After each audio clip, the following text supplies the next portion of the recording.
Saya itu ingin Madura itu sebagai teritori yang betul-betul berdaulat secara geografis ya. Walaupun kita punya sejarah bahwa Madura itu awalnya adalah sebuah negara. Tetapi karena tekad dan semangat tetap menjadi bagian dari NKRI, maka di posisi itu kehendak dari Founding Fathers Madura itu harus diapresiasi. Nah, bagaimana mengapresiasinya? Nah, itu tadi. Jadi membangunkan kembali potensi-potensi yang ada. Jangan salah, Madura itu dulu pernah ada kereta api, Mas.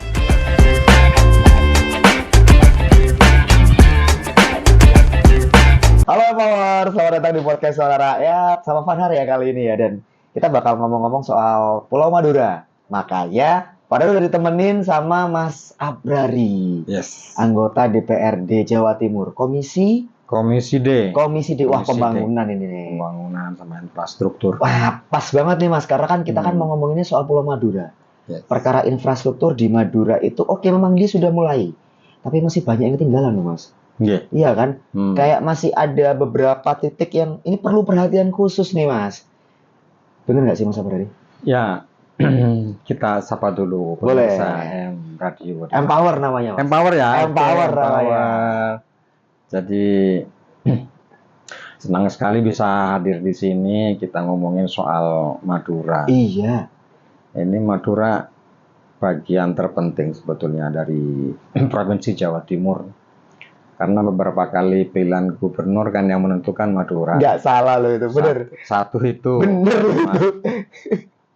Yang kedua, jadi hari ini ada loh daerah terpencil yang 80 tahun kita merdeka yang belum teraliri listrik di Madura, di Kabupaten Sumeneb itu. Astaga. Jadi bisa dibayangkan ya. Mas, 80 tahun. 80 tahun Indonesia Iya. merdeka, ada dusun tertentu di desa tertentu yang sampai hari ini belum kealiran listrik. Padahal kehidupan apapun hari ini bergantung kepada listrik. Bener. Apa sih sekarang yang nggak butuh listrik? Butuh semua loh Mas. Butuh. Astaga. Memprihatinkan kan? Itu dia, kaget saya dengarnya. Nah, Bener dengarnya kaget loh. Padahal Madura ini juga potensinya gede. Selain pemilu ya kan? Selain pemilu itu ada banyak juga sumber daya alam juga. Ya. Oke gitu kan. Tapi masalah konektivitas deh kalau kita bicara Madura Mas. Infrastruktur. Ya. Yang paling mendesak apa tuh di Madura? Yang paling mendesak dari infrastruktur itu kan jalannya, karena jalan ini adalah zona yang harus dibuka. Wajib. Kalau nggak ada jalan kan apapun nggak bisa masuk. Yang kemudian berikutnya adalah hal-hal yang melengkapi jalan. Tentu saja infrastruktur. Nah, kaitannya dengan ini, koneksivitas ini, kita butuh listrik. Oke. Nah, jadi saya ingat betul 5 tahun yang lalu ketika Menteri Pendidikan kita itu kemudian mewajibkan peserta didik yang mengikuti ujian nasional berbasis IT. Pakai komputer waktu Yes. itu kan. Move dari yang beri itu ya kan. Betul. Jadi lucu di Madura itu. Jadi begitu ada program itu, anak-anak kelas 12 itu mau ujian, ada yang listriknya ada, laptopnya ada, sinyalnya nggak ada. Alah. Ada yang laptopnya ada, kemudian listriknya nggak ada. Ya ampun. Nah, ini kan problem. Jadi perlu diketahui juga bahwa di Madura itu, terutama Kabupaten Sumeneb, kita punya 128 pulau, berpenghuni maupun tidak berpenghuni. Yang berpenghuni ada banyak nggak Mas? Ada. 128. Dari 128 itu yang berpenghuni ya kira-kira 100-an pulau. Banyak loh berarti. Banyak. Selama ini Bandar Kira itu kan kepulauan tuh. Yes. Yang berpenghuni saya kira cuma ya 20-30. Enggak ya ternyata ya. Ternyata enggak. Seratusan. Iya. Jadi itu. Nah, di zona-zona seperti yang jenengan dauhkan tadi itu enggak ada ini akses masuk. Sehingga listriknya itu biasanya pakai PLTD. Pembangkit listrik tenaga diesel dan Genset. genset. Oke. Jadi suplai energi melalui apa namanya jaringan yang berbentuk diesel itu kan tidak apa namanya ya. Nggak sustain ya. Yes, Nggak betul. sustain banget. Dia Hmm, cuman bergantung pada diesel. Yang ini solarnya juga dikirimnya pakai kapal. betul. Susah lagi. Jadi begitu solar itu nggak ada, habislah. Nah, Jadi saya ingat sebuah buku yang ditulis oleh Ibu Kartini. Kalau dulu kan habis gelap terbitlah terang. nah ini. Nah di Madura itu habis gelap terbitlah gelap gitu kan. Aduh, Jadi parah banget. Iya, iya, iya, Nah di posisi itu saya kira pemerintah pusat melalui Ibu Gubernur ini mau tidak mau, suka atau tidak suka harus memperjuangkan nasib orang Madura ini yang secara konektivitas dari perspektif kelistrikan sampai hari ini kembang kempis gitu. selama ini belum ada program, Mas. Ada, tetapi kan tidak menyentuh. Tidak menyentuh terutama di kepulauan. Jadi aksesnya susah. Jadi pernah ada menggunakan energi matahari. Tapi yuk kita tahulah ketika misalkan musim seperti sekarang anomali maka pasokan pun nggak bisa jalan. Cuma ada kabar sih dari pemerintah pusat itu melalui Pemprov Jawa Timur akan ada aliran listrik terutama ke kepulauan. Lewat jalur laut. Yes, lewat jalur bawah laut. Tetapi hari ini realisasinya masih belum. Itu kalau misalkan gini, Mas, kan proses yang bawah laut ini kan masih proses ya katanya tadi kan. Proses. Kita ngomong jalur transportasi lautnya dulu deh, ke akses-akses daerah yang kok mau bilang terpencil itu agak gimana, tapi fakta ya, Mas ya. Betul. Apakah tidak bisa diperbaiki konektivitasnya lewat jalur kapal dulu deh, transportasi laut dulu deh? Ya, jadi kita itu di Kabupaten Sumeneb yang banyak pulau, baru yang melayani rute penyeberangan ke 120 sekian pulau itu, kan baru ada 5 kapal nih. Ada kapal yang dari Surabaya connecting ke Masa Lembu, connecting ke Kangean, dan seterusnya. Ada yang dari Banyuwangi connecting juga ke Sapeken. Tetapi orang yang membutuhkan banyak, sehingga kemudian tidak memadai. Dari sektor ini saja itu sudah tidak memadai. Belum pada sektor-sektor yang lain, terutama ketika misalkan musim angin ya. Kapalnya nggak bisa. Yes, Iya. kapalnya nggak bisa berlayar sehingga wah ngeri. Jadi itu tadi jadi mengapa urusan dimulai dari kan ini kan tidak bisa berdiri sendiri listrik. Betul, betul. Jadi ada pihak-pihak yang seharusnya kemudian membantu sehingga terintegrasi dengan baik. Ketika pemerintah Provinsi Jawa Timur mau menghidupkan pulau, semuanya akan mengarah ke sini. Iya. Di sehubnya misalkan ayo siapin nih perangkatnya kaitannya dengan angkutan transportasi ini. Kemudian pengairannya semuanya supaya realisasi berkaitan dengan kebutuhan dan hajat hidup orang banyak itu bisa terpenuhi. Ada satu momen dulu di mana angin kencang, kemudian Kapal nggak bisa jalan. kapal nggak bisa jalan. Jadi masyarakat ya hanya mengkonsumsi yang ada di luar lampu tadi itu ya. Astaga. Jadi 1 liter bensin itu pernah 1 liter itu dihargai 50.000. Mas, di sini 1 liter itu masih 10 ribuan loh Ya, ya. kalau di eceran mungkin 11-12 lah ya. Nah, Ini 50 ribu. 50.000. Dan ini di Madura yang, ya ampun, ini sama Surabaya deket loh.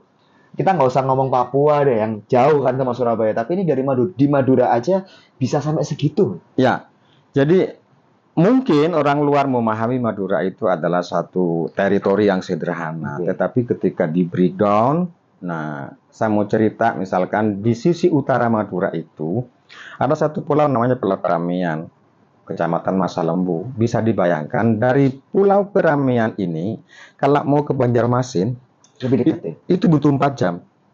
Tetapi kalau mau ke ibu kota kabupaten butuh 20 jam. Kok bisa, Mas? Nah, Kok bisa? jadi bisa dibayangkan itu. Nah, kemudian yang kedua di sisi selatan ada namanya satu Pulau Sakala, Kecamatan Sapeken. Kalau mau ke NTB sekitar 4 atau 5 jam. Tetapi kalau mau ke ibu kota kabupaten butuh 20 sampai 22 jam. Seharian loh itu. Yes. Nah, itu kendala-kendala yang secara real bisa kita amati, bisa kita lihat sebelum kendala-kendala yang lain tadi, yang soal tidak ada sinyal, yang soal tidak ada energi listrik dan seterusnya itu. Ternyata masalah konektivitas di Madura ini nggak bisa dipahami potong-potong gitu ya, Mawar. Nggak bisa kamu lihat, oh ya Bangkalan bagus, Sampang bagus. Nggak cukup itu Mas ya. Karena Madura itu ternyata jauh lebih besar daripada yang kita bayangkan. Lebih dekat ke Banjarmasin. Saya Samarinda tadi Mas ya? Banjarmasin. Banjarmasin, lebih dekat ke Banjarmasin daripada ke ibu kota kabupaten.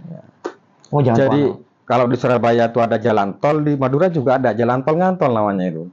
Jalan tol ngantol itu yang jedar-jedar gitu. Oh, astaga, dia bumpy kayak ngudang kan Mas ya. Iya. Jadi memang mengerikan. Oleh karena itu saya sangat senang bisa berkolaborasi dengan teman-teman media untuk menyampaikan Madura yang sesungguhnya, supaya ini kan keharusan sejarah ya. Iya.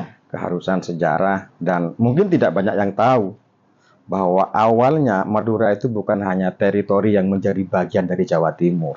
Tahun 59 itu Madura itu negara. Negara Madura. Ketika Republik ini menganut Republik Indonesia Serikat, Madura adalah negara tersendiri. Wait, padahal penasaran soal itu Mas. Tapi jangan kemana-mana ya Mawar. Tetap di podcast Suara Rakyat.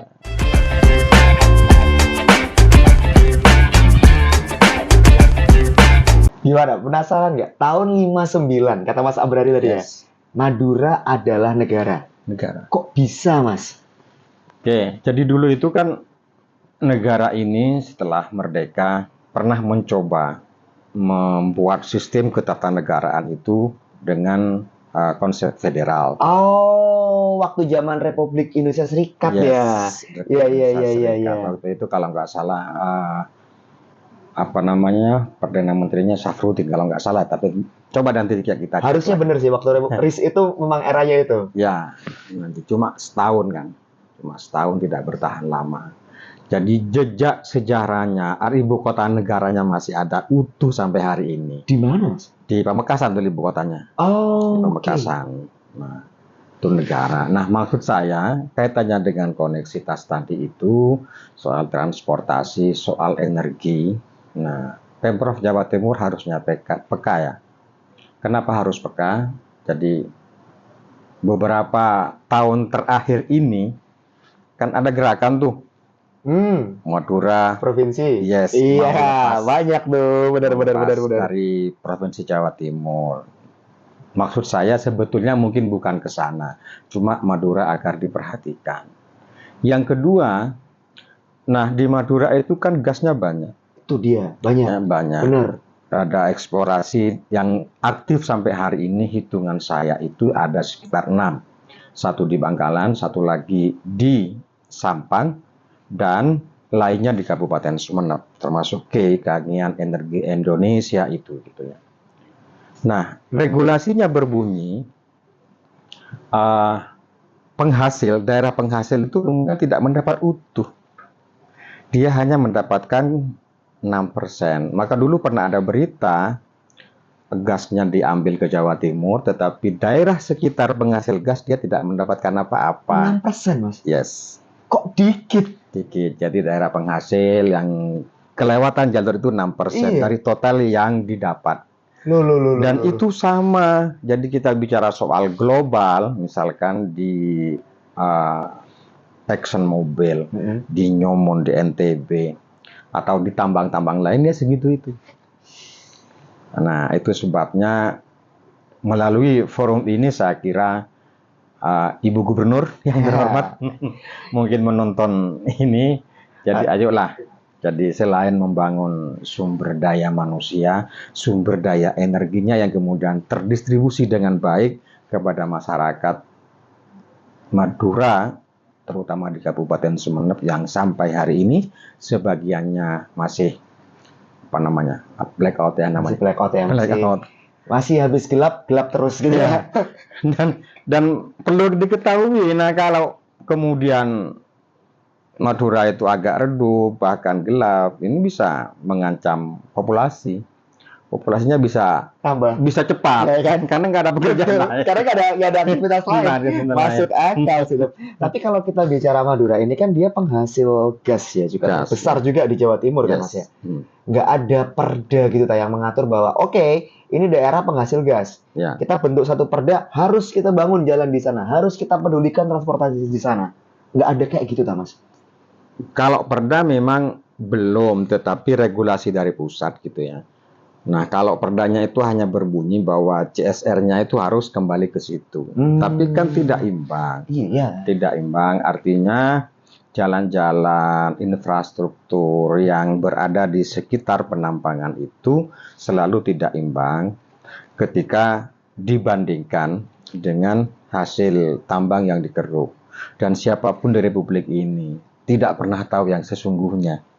Yang diambil itu sebetulnya berapa sih, kan nggak pernah tahu. Oh iya, Nggak ada pernah tahu, datanya. nggak ada data. Itu dia, Nah, benar. Kalau itu jadi CSR yang diberikan itu ya selalu tidak imbang. Adalah dari korporat yang bergerak di bidang pertambangan ini yang mensisihkan sebagian dari keuntungannya untuk membangun jalan. Tetapi sekali lagi Pulau di Sumeneb itu 128, terus pembandingnya hanya 5 atau sampai 6 pengeksplorasi yang ada di Kabupaten Sumeneb. ini berarti PR-nya masuknya ke APBD, Mas. Kuat APBD kita untuk bangun konektivitas di Madura.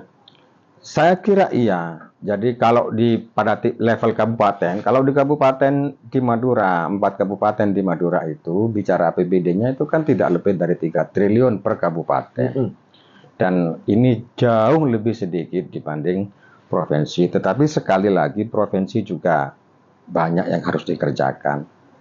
Walaupun banyak yang dikerjakan, tetapi itu kemudian tidak menjadi alasan untuk menegasikan Madura, menegasikan Sumeneb. Itu loh maksudnya. Kan provinsi bisa cover kan ketika kalau ngandalin APBD masing-masing kabupaten yang 3 triliun tadi, berat loh Mas. Berat. Selama ini provinsi kayak dana transfer dari provinsi cukup nggak sih sebenarnya Mas?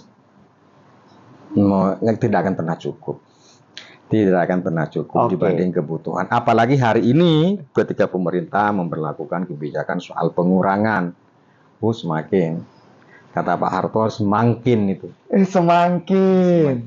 Terus gimana Mas? Didorong nggak sama teman-teman? Ini kan ada teman-teman dari Dapil Madura itu ada 10 ya kalau saya nggak salah. Benar Mas ya? 12. 12. Yes. Dorong nggak itu supaya ayo APBD provinsi kasih lebih lah ini buat Madura gitu. Ya, jadi di kantor kami di Indrapura, jadi kalau kami menyebut itu kelompok Blok M gitu ya. Asik, kelompok Blok M. Ya. Kelompok Blok M itu tidak henti-hentinya bersuara agar Madura ini dipikirkan. Jadi di di Provinsi Jawa Timur kan yang berkepulauan banyak ya, hanya Kabupaten Sumeneb yang tadi sudah kita sebut aksesnya sangat susah. Kemudian listriknya juga susah dan seterusnya. Nah, kami minta teman-teman yang tergabung di dalam Blok M ini, ayolah Madura ini kita garap supaya orang Madura tidak keluar. Bangun Madura sendiri gitu. Yes. Dan kalau ada kayak perusahaan gas luar masuk ya SDM-nya dari dalam. Dari dalam. Nggak cuman jadi kayak pekerja di level bawahnya aja gitu kan. Harusnya bisa naik terus ke atas kan Mas? Harusnya ya. Harusnya. Ya, tapi di konsep ekonomi yang menganut nyolip itu. Nyolip ini nih. Nyolip ini. Iya. Jadi kita bisa lihat dimanapun. Jadi kami itu hanya menjadi penonton. Iya loh. Dan ini kata Bang Haji terlalu. Provinsi diam aja kan Mas selama ini. Alasannya apa? Kok nggak kasih perhatian lebih?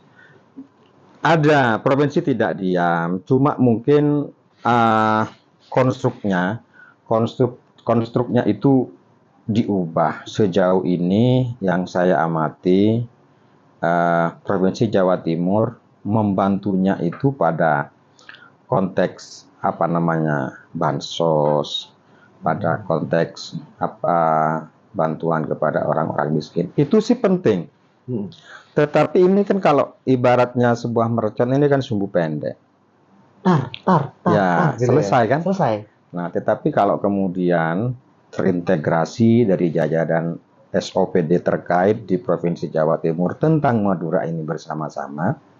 Ya, mungkin bansosnya kita verifikasi lagi, kemudian kita alihkan nih kepada energi-energi. Karena kalau energi tersalurkan dengan baik kepada masyarakat, masyarakat ini kan punya daya, punya semangat, dan punya yang lain-lain.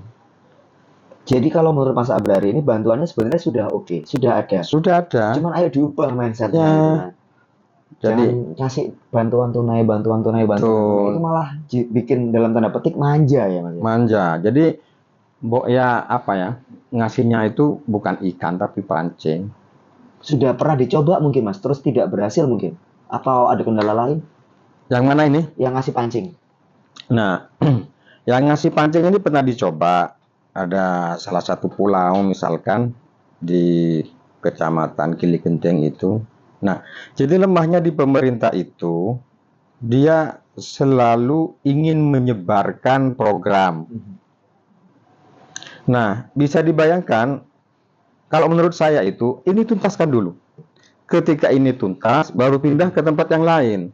Nah, pemerintah provinsi itu kan tidak selalu begitu. Ini dibangun sedikit, di situ dibangun sedikit. Nggak tuntas, nggak ada pilot proyek. Jadi ketika ini sudah rusak, di sini anggaran lagi. Ya bikin satu, satu etalase, satu proyek, satu program yang tuntas. Itu loh. Kadang itu bikin satu, belum selesai. Bikin lagi. Terus biar kelihatan banyak. Nah, kayaknya rusak. Ya. Apa itu? Udah mau benerin udah nggak bisa, Mas. Effortnya udah geser ke sini. Ya.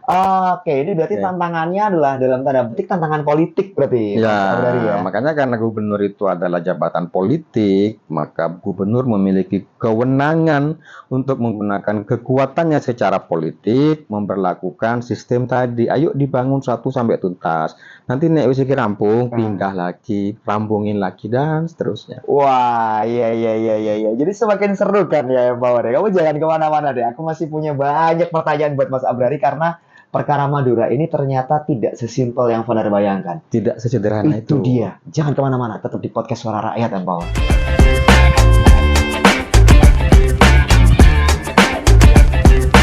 Lanjut lagi Empower, masih sama Founder dan Mas Abrari. Terakhir kan tadi kita bahasnya ada tantangan politik. Yes. Dan gubernur sebagai jabatan politik harus bisa mecahkan ini. Ya. Kalau berhasil nih Mas, konektivitas di Madura semuanya connected, transportasi aman, listrik oke, air bersih jalan, pembangunan manusia beres.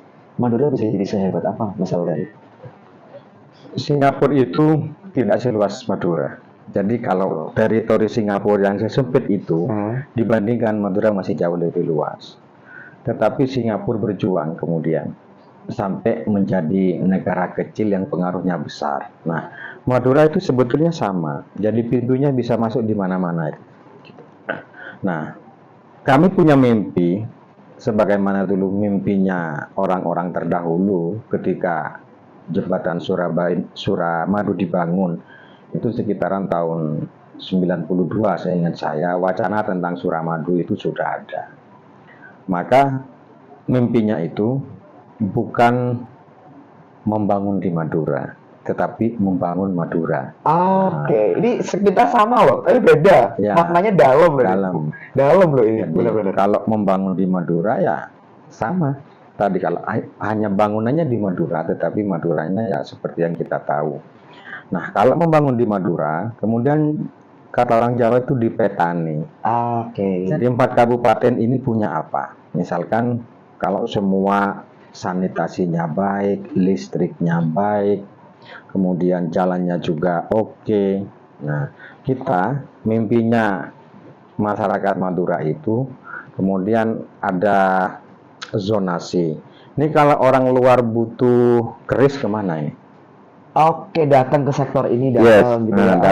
Jadi ke Sumeneb, karena Sumeneb itu ada kampung keris. Walaupun kerisnya kecil-kecil gitu ya, karena keris yang besar itu ada di Batu, namanya keris Dayanti.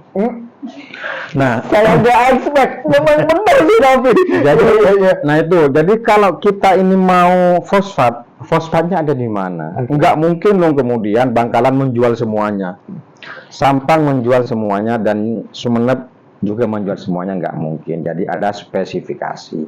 Tetapi spesifikasi ini memerlukan itu tadi.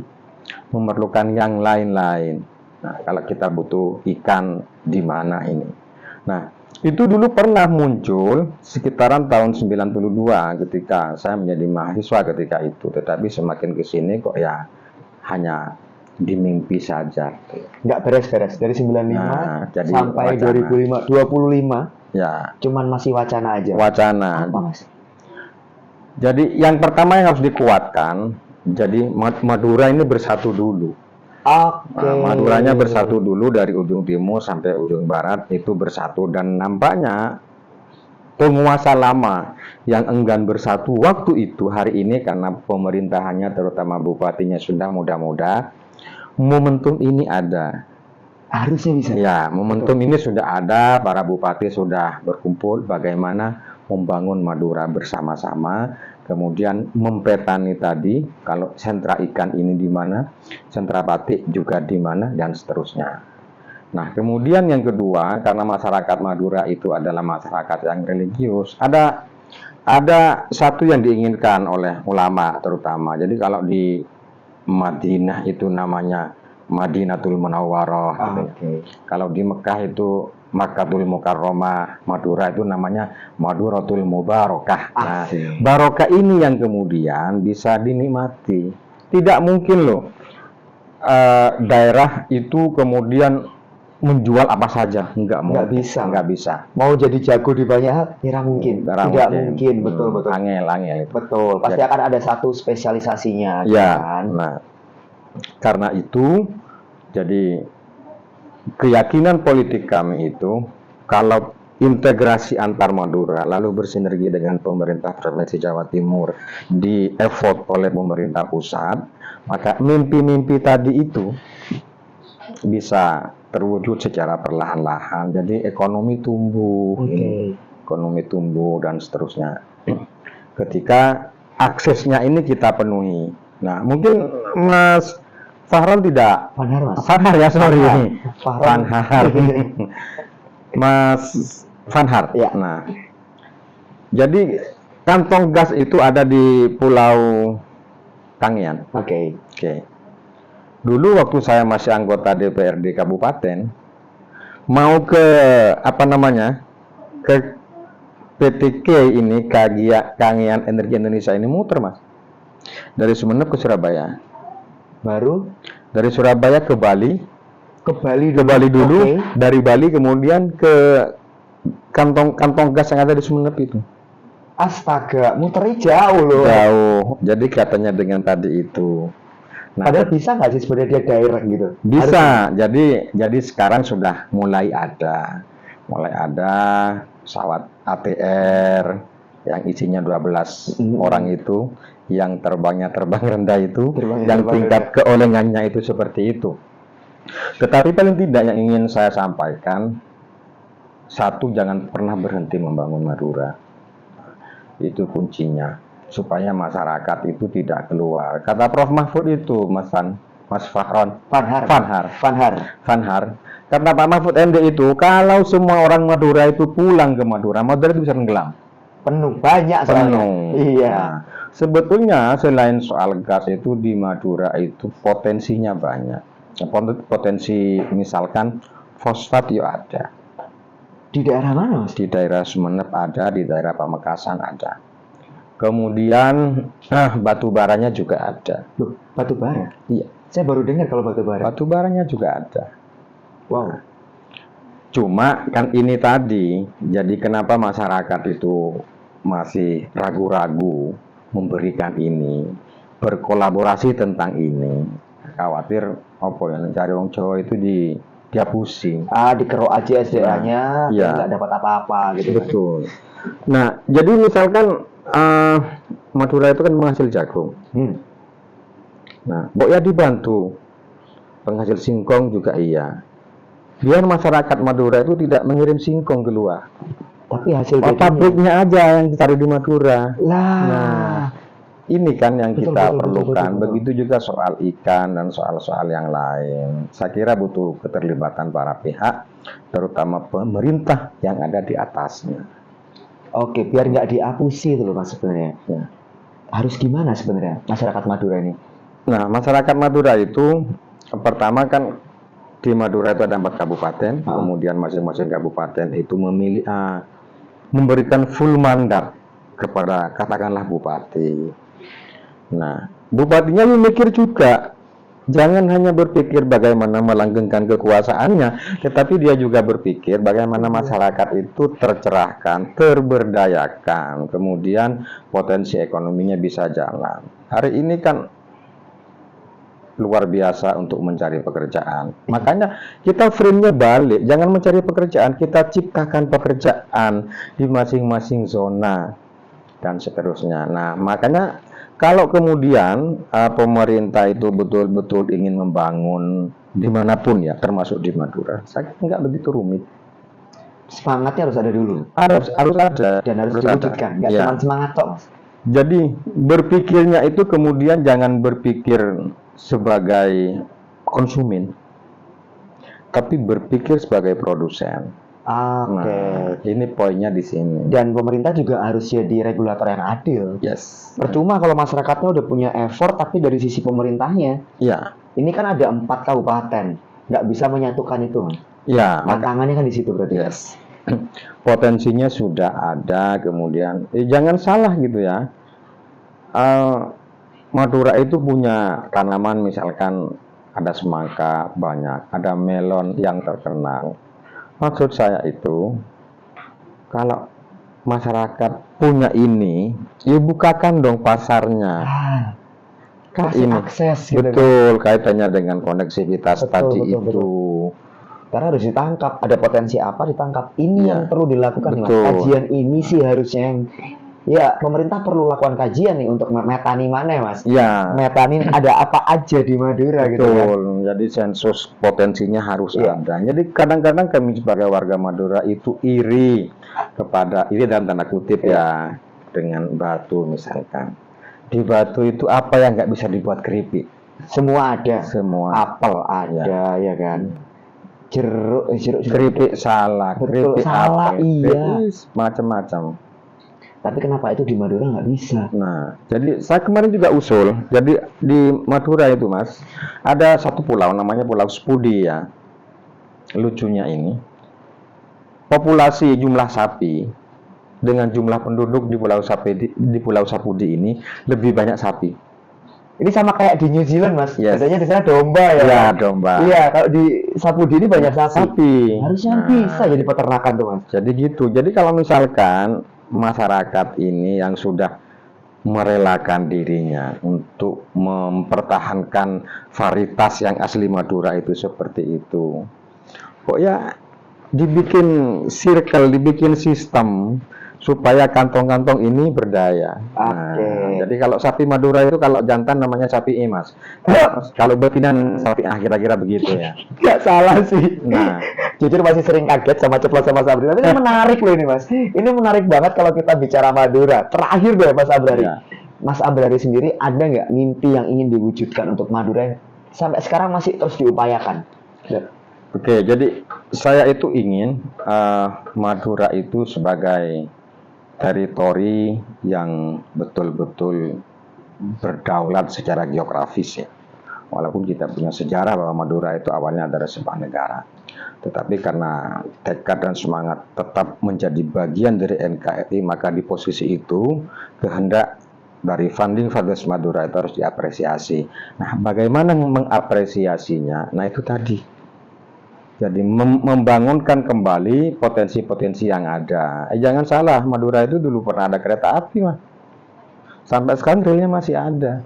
Jadi diangkut dari Kalianget ujung timur sampai ke Kamal gitu. Sebenarnya tulang rusuknya sudah tinggal dibangun lagi. Tinggal dibangun lagi. Iya. Nah, kalau misalkan kereta ini dianggap terlalu berat, bahaya, maka membangun Madura itu menurut saya fardu ain atau wajib gitu ya. Iya, karena ternyata masih banyak daerah yang Masih butuh banyak. disentuh ya. Ya, Oke deh, ini kayaknya akan jadi menarik kalau ditonton juga sama teman-teman pemerintah provinsi supaya Madura itu tidak terus tertinggal. yes. Orang-orang Madura seperti yang diceritakan Mas Abrari nggak iri sama Betul. orang-orang Batu yang apa aja bisa jadi kritik. Makanya Mawar, kamu harus terlibat, kamu harus ikut. Caranya gimana? Yang paling gampang, share aja. Episode ini kamu share kemanapun. Kamu juga klik like sama subscribe, biar kamu nggak ketinggalan podcast-podcast Suara Rakyat selanjutnya. Terima kasih Mas Abrari. Ini insight yang menarik bahwa Madura ternyata butuh pembangunan yang kompleks ya. Sangat butuh. Kapan-kapan kita ngobrol-ngobrol lagi Mas Abrari. Oke, sambil ngopi ya. Sambil ngopi. Terima kasih, Fadar pamit, Mawar, Mas Abrari juga pamit. Ketemu di episode selanjutnya. Have a good day. Bye-bye. Bye.